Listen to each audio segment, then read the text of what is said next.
Teto amin'ny Foibe Lovasoa eto Antsirabe, toerana iray manatantara eo amin'ny Norvégiane no amboim-pionan'izy ireo ny 20 sy 20 oktobra lasa teo. Toeram-ponenan'ny Norvégiane nanao asa misoana teto Madagasikara ty toerana ity teo aloha. Ny sekoly ho an'ny zanak'izy ireo koa teto, ka na dia tany amin'ny faritra azy izy ireo no niasa, dia teto Antsirabe kosa ny zanany no nianatra. Ankehitriny lasa toeram-panovozana fahalalana eto ary ny malagasy ny Norvégiane no miara-mitantana ity Lovasoa 4C ity na Lovasoa Cross Cultural Competence Center.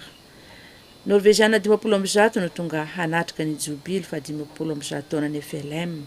Marina fa ny Norvégiane no nanao ny tantarany FLM. Izy ireo no antom-pisiny Luterana eto Madagasikara. Ny nampalahelo dia tsy tanteraka ny fankalazana izay noman'ny FLM tamin'ny daty voatondro noho ny fisian'ny valanaretina peste. Tsy afaka nanemitra ny diany anefa ireto Norvégiane ireto noho ny tapakila izay efa teo ampelatanany ka dia tonga iandry zareo ary dia nanamarika ny fankalazana ny 20 sy ny 20 oktobra lasa teo. Tsy toy ny vahiny moa zareo eto fa tena tompo-tany. Ny ray apahatelony dia efa teto Madagasikara ary mahay miteny malagasy tsara.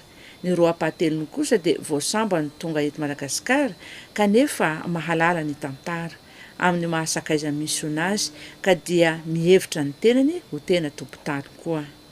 Feno fifaliana ny tsirairay. Nisy ny fitsidiana ny tanàna Antsirabe tamin'ny fitaingenana posy, ny alohan'ny handraisana sakafo maivana, ny atoandro ny asabotsy. Ramatoland Bake, missionnaire Norvégiane no nandray azy ireo amin'ny mpitiavana eto amin'ny sakafo.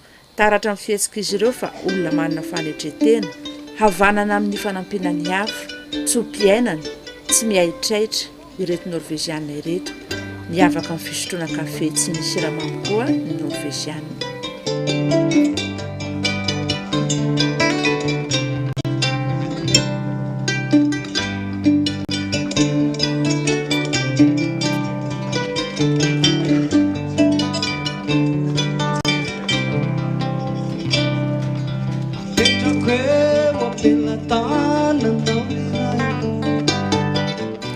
Ny tsara ho fantatra koa dia ny Norvégiane no nitondra ny fampianarana marenina natao amin'ny fiangonana Luterana malagasy. Jereo ane izy roa vavy, ny iray malagasy, ny iray Norvégiane, nefa dia afaka miresaka tsara amin'ny alàna baiko. Mbola misy ny fampianarana ny marenina ankehitriny ary efa mieripatrana any amin'ny faritra. Ny tolakandro ny asabotsy nanomboka tamin'ny 3 ora ny sakafon'ny jobily teto amin'ny Lovasoa izay nanasana mitondra fanjakana tao amin'ny toerana. Ny Foibe FLM, ny filohan'ny FLM teo aloha efa misotro ronono. Ny talian'ny Sampandrara FLM ao Antsirabe no tarihany filohan'ny sondaparitany avaratry mani. Endrika fety moa n'izy teto ka dia nahitana chorale sy tarikapira nanafana ny fety.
Pastor Aril Bake no nitarika ny fotoana teto izay natomboka tamin'ny vavaka mialoha ny fandraisam-pitenenana.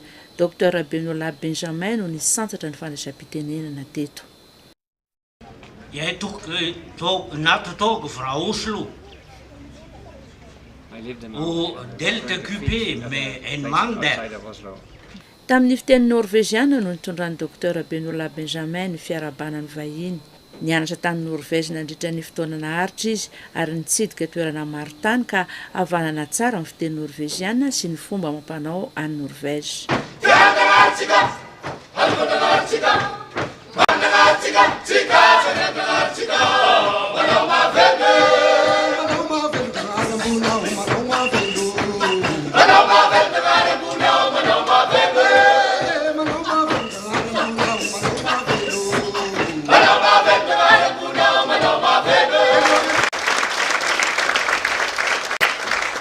La meg starte med å fortelle historien om min gode venn Petter Nome. Noen av dere husker han var i NRK i mange år. Raha nandray fitenenana kosa ny sekretera jeneraly ny firenena mikambany Erik Solheim dia niresaka momba ny misiony toy izany koa niresaka pestaka nitondrany fampaherezana ho an'ny Madagasikara. Noresahana koa ny asa misiona momba ny fampandrosoana.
Manana talenta ny malagasy na eo amin'ny fitendrena valiha izany na eo amin'ny fihirana fa misy koa ny norvégiana izay havanana amin'izany raha tsy hiteny afa-tsy Anders sy ny zanaky missionnaire iray eto Madagasikara. Nandravaka ny sakafonjobily teto izy ireo nitondra ny tsara indrindra. Arovimba tsy osolafakeo iandreanany adidima tsy maintsy nysakay Petrapeu dilatana iray Asa mana irana isana Aruvimba tsy osolafakeo iandreanany adidima tsy maintsy nysakay Aruvimba tsy osolafakeo iandreanany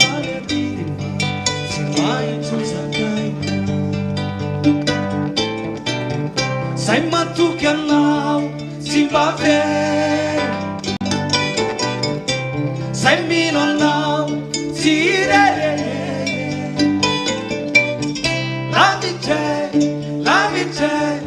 Lavitrany ie Mila ny fanahinao pakahere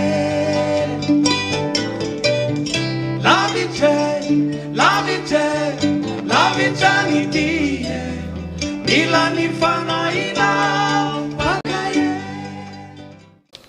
Ny 13 oktobra lasa teo no nokasaina hankalazana koa ny fahadimanjato taona ny réformation. Ho setrin'izany dia nitoloran'ny sekretera général ny NMS boky ny teolojiany Lutera voadika amin'ny teny malagasy ny Brofuibe sy ireo malagasy nanatrika teo. Na ny hiraka manokana ary loyenne na Ramato préfet n'Antsirabe na Ramato ambassadeur norvégienne monina ao Pretoria na ny filohan'ny FLM dia samy nampivohitra ny hatsara ny fiaraha-miasa izay efa nisy 50 taona lasa ary mbola ahatarafana fa iray aina ny norvégiana sy ny malagasy eo amin'ny lafiny maha-olona rehetra. Tsy tonga ho azy izao fionana izao fa samy nitondra fanavozana eo amin'ny andaniny sy ny ankilany amin'izay rehetra misy antsika amin'ny alalan'ny finoana mba hitondra fampandrosoana ihany koa.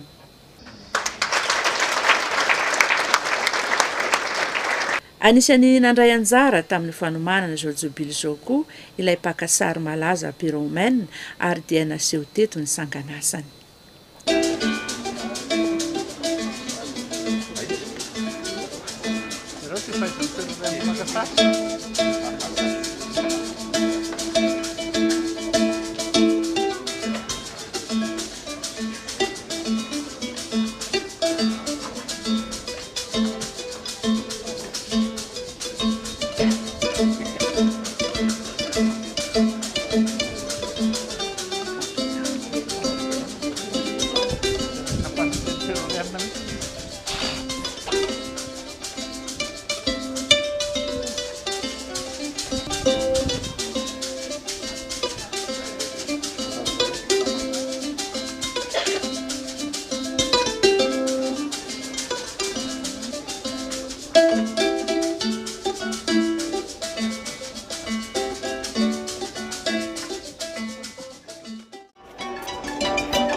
Marque ny fifankatiavana dia niarany hira ny Aza Manadinoay, Norvégienne sy ny Malagasy.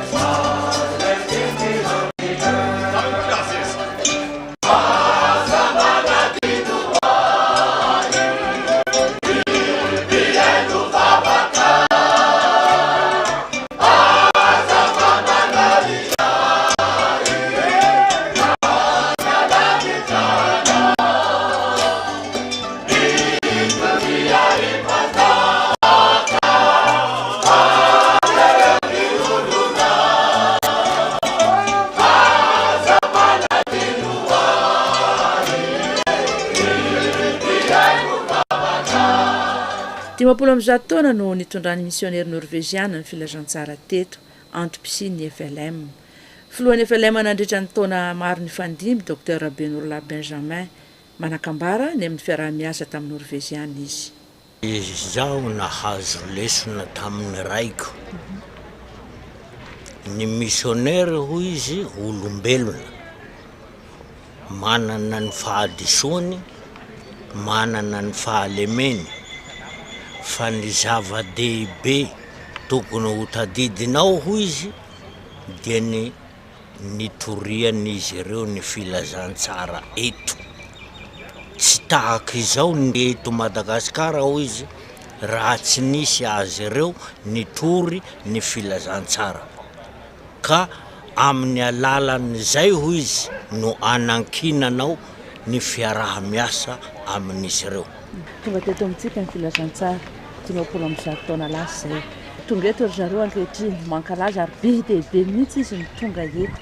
Midika ve zany fa mbola tena maminy ity FLM ity? Heninao ny tenin'ny le nandray fitenenana omaly.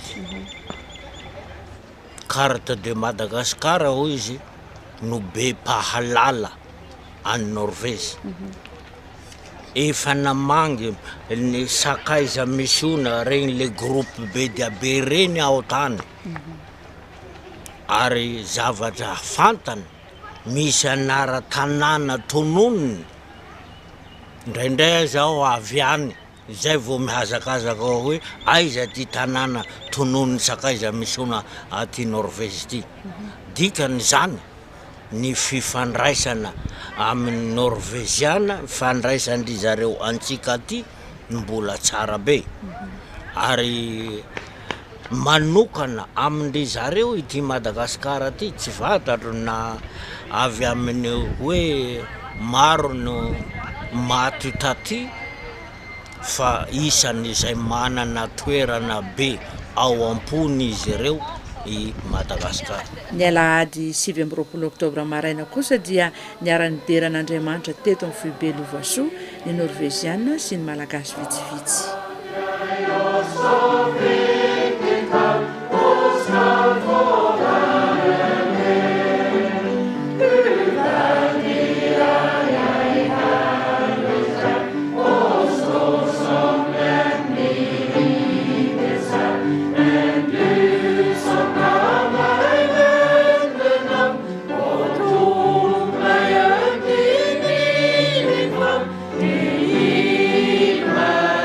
Ny sakaizany misona zay nrenesitsika teo zay natao tamin'ny teny malagasy sy norveziana ny fitaom-pivavahana teto ity pastora norveziana ity zao dia tamin'ny teny malagasy no nanaovan'ny liturjia ary ity pastora malagasy ity kosa dia tamin'ny teny norveziana no namakiany filazantsara mitovy tsy misy valaka ny fisotran'ny fitaom-pivavahana ny loterana raha teo moa mitazona ny mahizy azy hatrany hany ka tsy mahatsiaro tena ho vahiny ny tsirairay na ny hira aza dia mitovy misy ny hira tena malagasy voadika norveziana ary ny hira norveziana voadika amin'ny fiteny malagasy.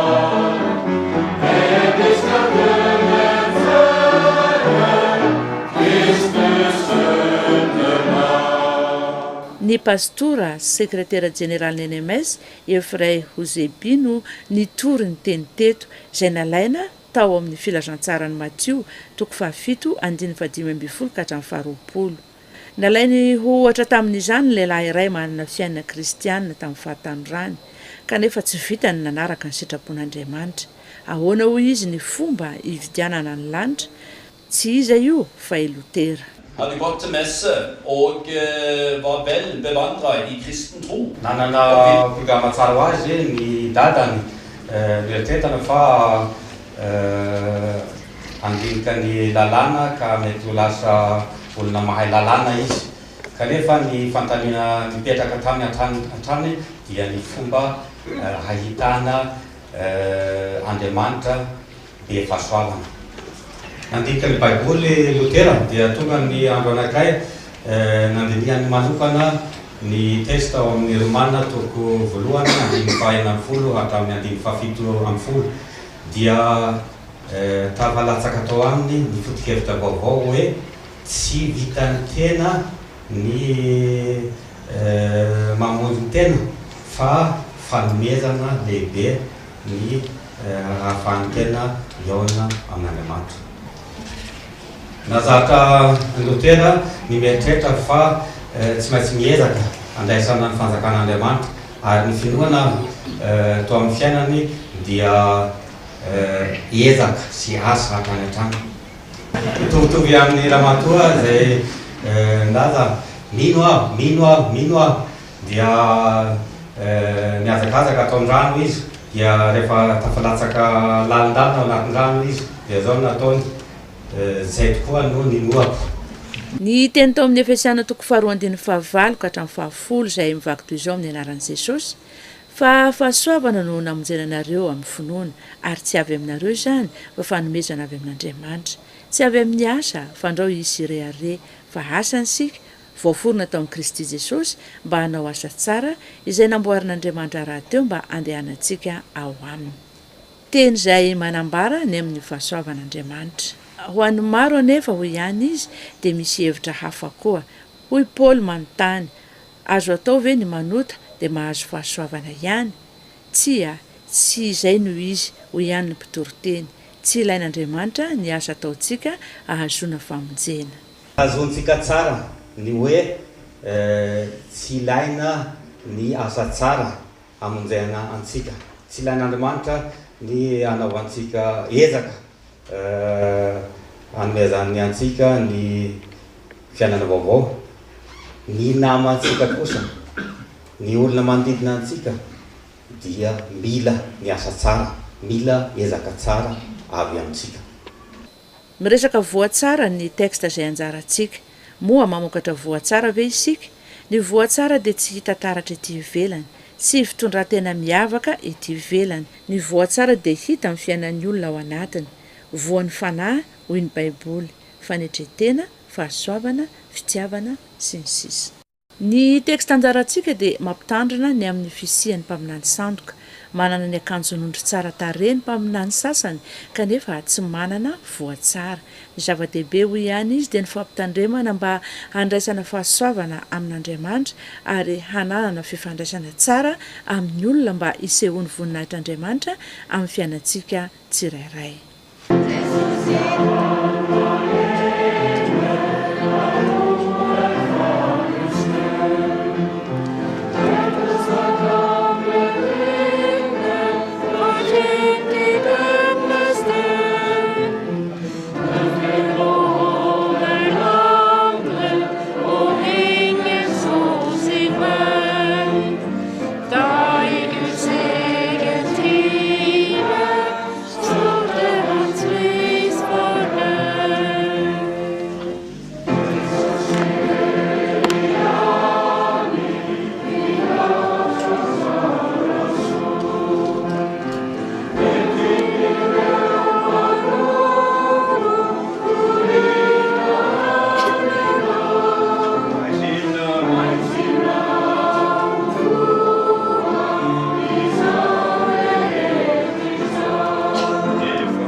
Nofaranana tamin'ny fandraisana fanasan'ny tompony fotoana teto ny Alahady.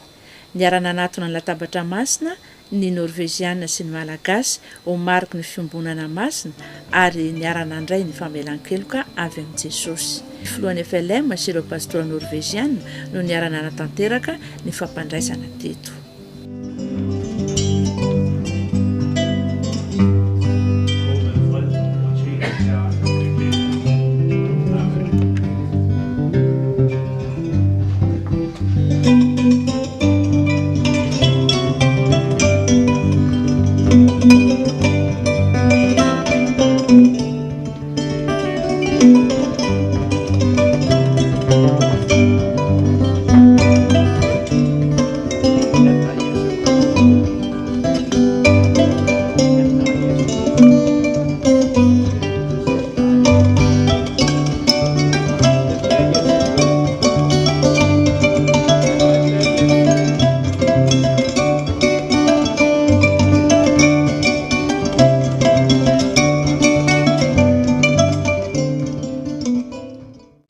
Amin'izao fotoana izao, izao Alahady izao dia ny ray teto na isika izany fiangonana Luterana Malagasy sy ireo misionina Norveziana. Ka amiko aloha toko dia fifaliana lehibe satria mambra amin'ny fiangonana Luterana Malagasy koa izahay izay avy any Norvezy. Ka zava-dehibe tokoa izany fankalazana sobila izany. Tanao fa nahatongavana misionera hatramin'ny ela mandraka androany dia tsara ny fiara-miasa. Ary ataoko zavatra anankiray angamba izay hitako amin'ny sekoly fambolen'ny fiompiana anankiroa iaransika malala Tombotsoa sy fihaonana sy ireo asa maro samihafa dia misy norvesianina tonga manampy eto izahay atao hoe sekoly sakaisin'ny sekoly ohatra manampy sekoly tomososy fiaona fa ao ny asa hafa koa ara-pahasalamana ary indrindra koa ny raha ny fitorian'ny filasantsara no serena. Pastora anankiray malagasy satria nisy atelier teto Lovasoa tamin'ny henandro lasa teo mikasika ny roa sekoly anankiroa dia hoy ny pastora anankiray hoe ny fiara-miasa amin'ny norvesiana sy ny fiangonana loterana malagasy ho izy mandra-pahatonga ny Jesosy indray.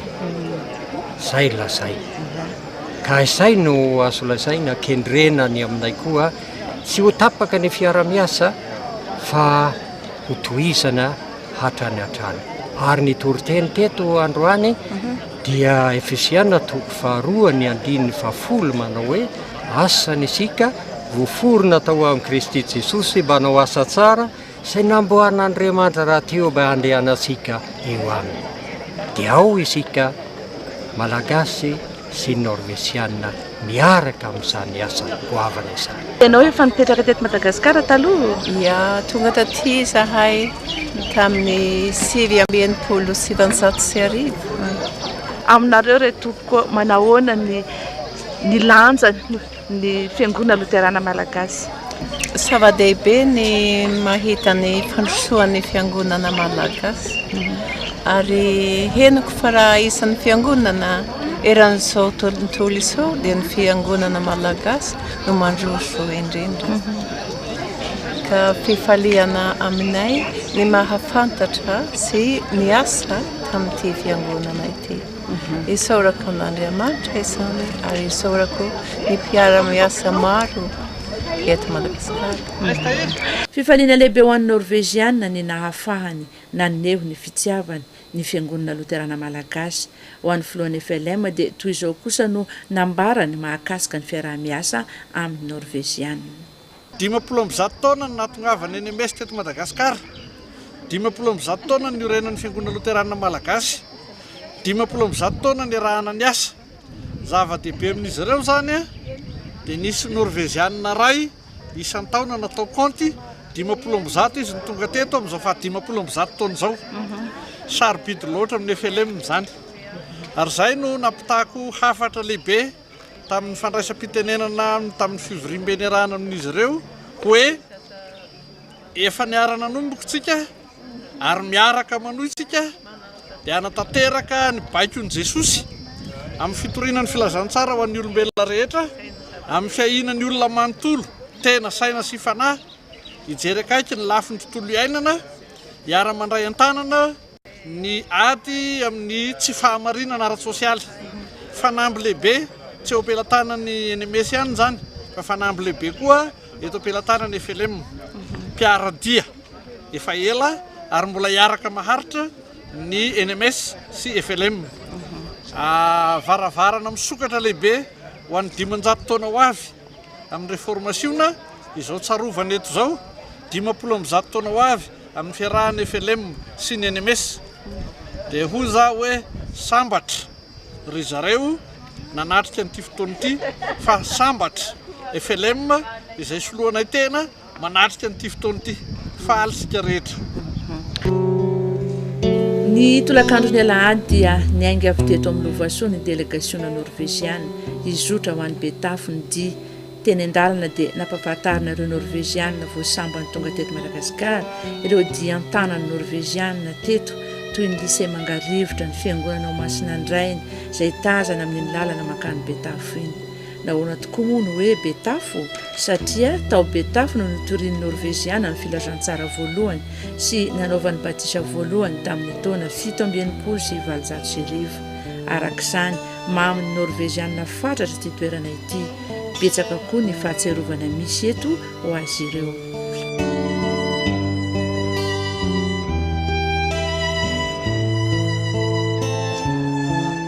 Io tazantsika io ny fiangonana izay vao nasipana-vozana handraisana ny jobily lehibe dia ny jobily fa 50 taona ny FLM izany. Eto ivelan'ny fiangonana kosa ireo fasan'ny misionera niasa taty ka maty teto Betavo. Io amoron-dranony tatamariny io kosa no sehatra maitso izay any Loterana anatanterahana ny fivoriana masina. Eto no anaovana ny fankalazana ny jobily amin'ny manaraka. Nitsidika ny lycée koa ireto vahiny, anisan'ny kelezan'ny norvégiana aina ny fampianarana. Nampalahelo azy ireo ny nahita ity trano iray ity efa tsy azo ampiasaina intsony ka dia nanao rakitra ry zareo hoentina hanavaozana ity trano ity. Ombieny moa dia namantatra ny manodidina ity toerana ity ny vahiny tamin'ny alalan'ny fanazavana izay nentin'Andriamatoa Ariel Baquet. Tahaka ny ahoana ny lanjan'ny FLM eo amin'ny NMS. Fiangonana norvégiana dia ny atao hoe ny fiangonana tsy norvégiana voalohany amin'ny tantaran'ny Norvége, ny FLM. Ny fifandraisan'ny roa tonta dia efa naharitra amin'ny 100 taona, norvégiana maro aman-jatony no niasa teto, ary rehefa niverina dia ny tantara ny tondra ny afatra mahafinaritra avy eto. Ary ankoatran'izany lehibe ny fiangonana koa hitanao zao fa na dia lehibe aza ny fiangonana Luterana norvégiana, dia mihoatra lavitra ny membre ny FLM no toy izay ny membre ny fiangonana norvégiana. Faharoa dia eo amin'ny sehatra international dia hitanay fa mandray anjara lehibe amin'ny communauté écuménique ny fiangonana Luterana eran-tany ny FLET ny FLM ary membre ao rahateo ny fiangonana norvégiana. Ary ny fahatelo dia misy inspiration, misy hery azonay vazaha raisina avy eto satria amin'ny lafiny sasany tsy azo lavina fa mihena ny isan'ny kristiana mpivavaka any avaratra any. Kanefa eto dia tsy izany. Ka noho izany tonga eto zahay mba mitady hevitra, mitady fanavaozana, mitady fampirisina amin'ny asa izay mbola miandry anay. Taorian'ny fitsidiana natao moa dia nizotra ho any amin'ny fiangonana avokoa hisaotra sy hideran'Andriamanitra ny amin'ny nahatrarana izao fotoan-dehibe izao, indrindra ny amin'ny nahafahana nitsidika ity toerana manan-tantara avokaviky ny FLM ity. Ny rahabany vahiny ny pastora ao an-toerana raha nandray fitenenana naneho ny hafaliany amin'izao fisidiana izao izay antenaina hitondra aim-panahy ho an'ny FLM eto Betavo.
Ny solotenan'ny NMS any amin'ny faritra amin'ny teny frantsay aty Afrika, Andriamato Eric Bisler no nitondra ny teny teto dia ny filazantsarany madio toko 220, 7 ka hatramin'ny 7 Ny afatra nentiny tamin'izany dia ny didy lehibe ny fitiavany.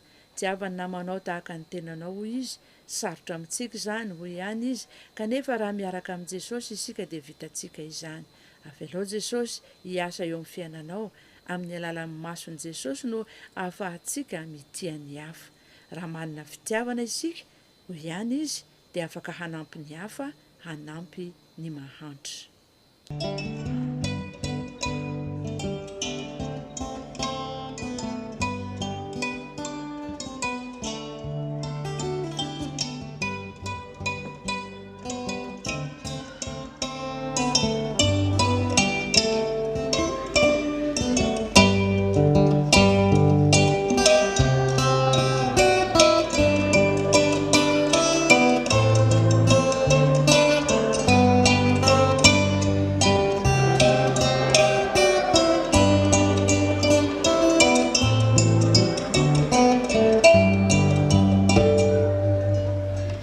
Nandritra ity fotoana tao Betafy ity ihany koa no tsy aivona fa ny 9 Desambra no nanomboka ny fitorinan'ny filazantsara voalohany teto Betafy tamin'ny alalan'ny John Young sy ny mpiarady taminy. Misionera mpamakilay tany Etazonia kosa ny zafiafiny, naniry ny ho tonga taty saingy noho ny tsy fahasalamany dia tsy afaka izy. Tao anatin'ny tsy fahasalamany izy no nandrafitra ity kalisy ity vita amin'ny volafotsy ary dia nalefany hatao fanomezana ho an'ny FLM eto Betafy. Fifamatorana lehibe eo amin'ny FLM sy ny Norvégiana no anton'izao hoy ny pastora ao an-toerana. Fifaliana ho anay ny nandray ity fanomezana ity ka ampitao any amin'ny Stéphane Eng izany. Mahatsiaro azy ambavaka izahay mba hositranin'i Jesosy izy. Ary ho anareo tonga aty kosa, efa tsara mandroso ianareo dia ho tsara miverina any Norvège ho ihany ny pastora eto amin'ny FLM Betafy.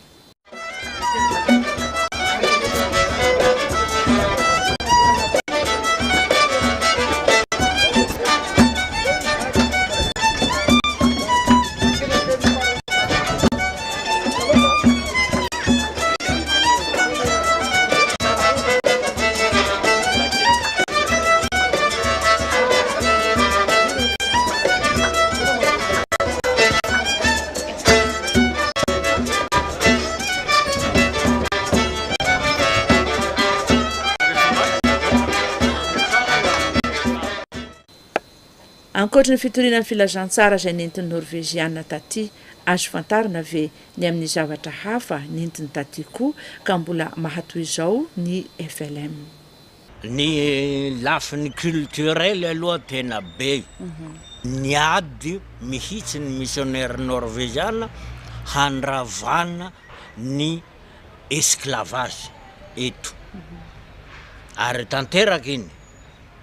Tahakan'izay fanoherana ny colon balaza be tamin'ny faritra Anala ity Gabriel Naksta zay fa tena niady zany. Izy io mantsy sady efa vita fianarana ho avocat izy zay vao nianatra ho pastora. Ka io tena natahorany vazaha frantsay mihitsy fa aza kasikasina ny pastora sy ny evangelista zay ampiasain'ity rangahy ity. Amin'ny lafiny kolotsaina hitanareo ihany ny teny malagasy nataon'ny Lars Dahl, Lars Beloha zay moa no anarany satria tena manam-pahay zany io rangahy io. Ary izy nanao nareo ohabolanareo zao raha hikabary official dia miconsulte expression amin'io zavatra nataony io.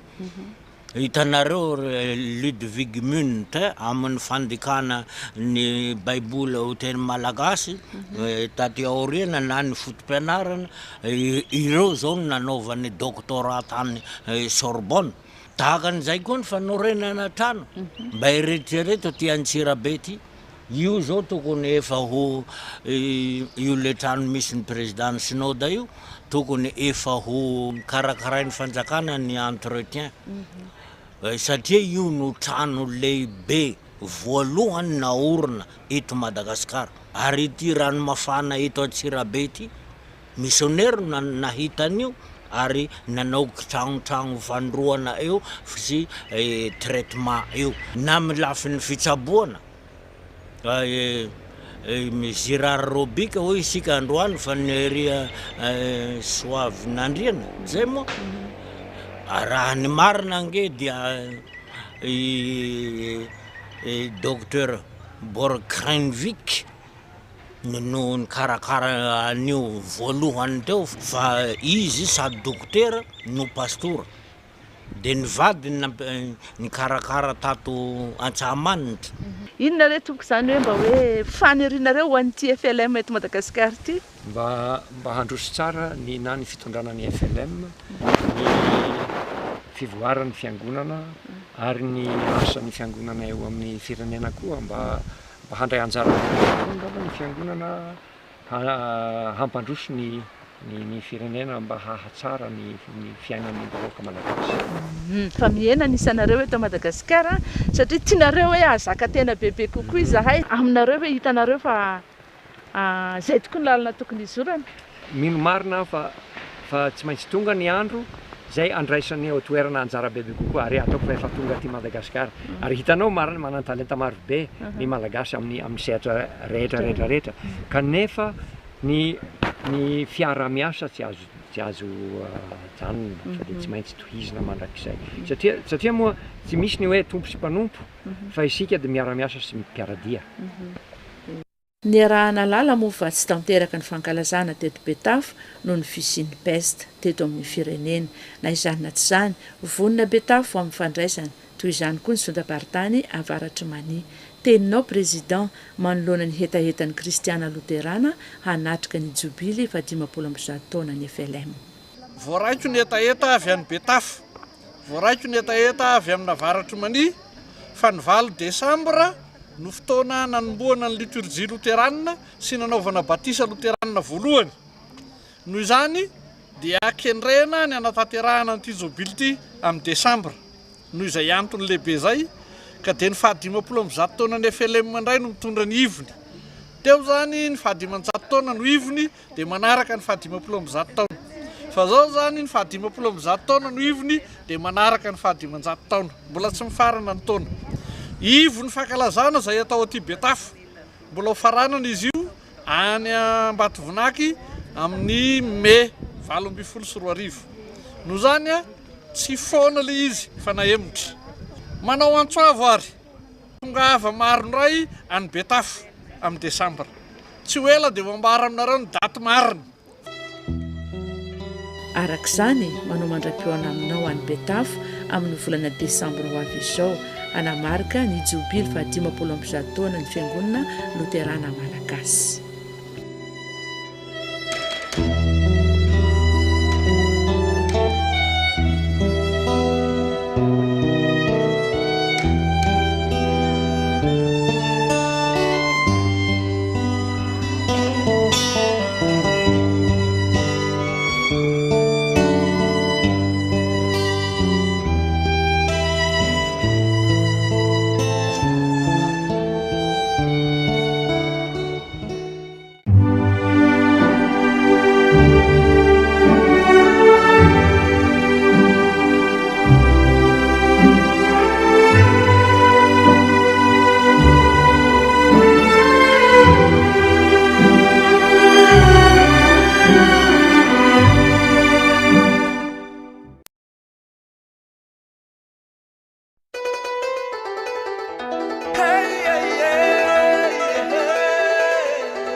hatolore hatolore saningena nao haba hatolori hatolore saningena nao saningena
vitoizahay satria rovana nambololava zany idianay ety nianaranao maherirery no entinay manarorivo tozamaye ny fiainana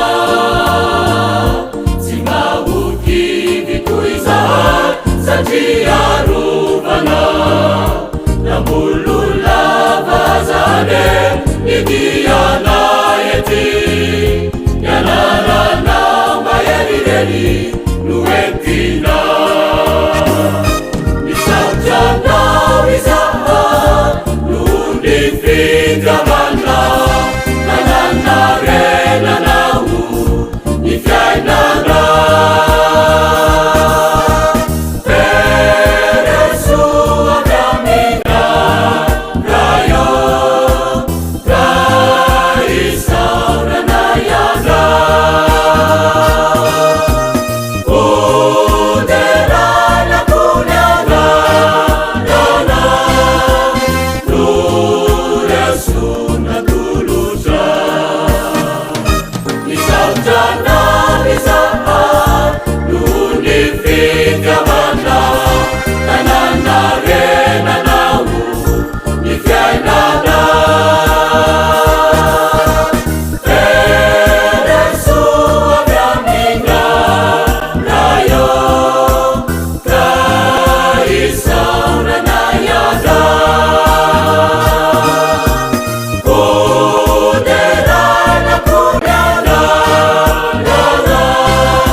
Salama tompoko.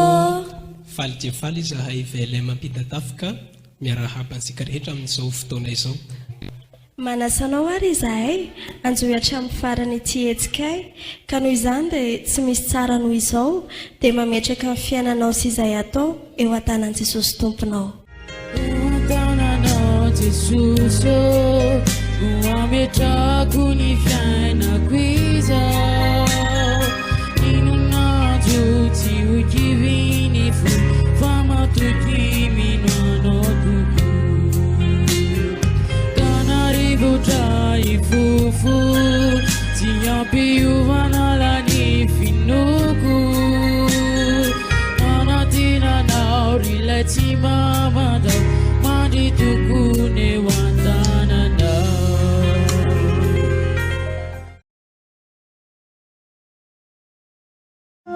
Sonua faca Saurenua faca tina bambara Kambasa mimi enusara Sirisa tas Nakue kasi Faluza mia chamanaina Ziranu na wafifa Depuzu na mifunde Maveni makafisi miundanasi Achamini sofe Achamini tene Sisi afapela fade busni Adidi kwana kichare ya bako Numisi kindirezela chakanda bage Etulu ni fila sata Osati siti ala Ratuwala sile bibis Etulu fate susumise Fantranya te yu misi kanari Kasi toka maduza Bilu marche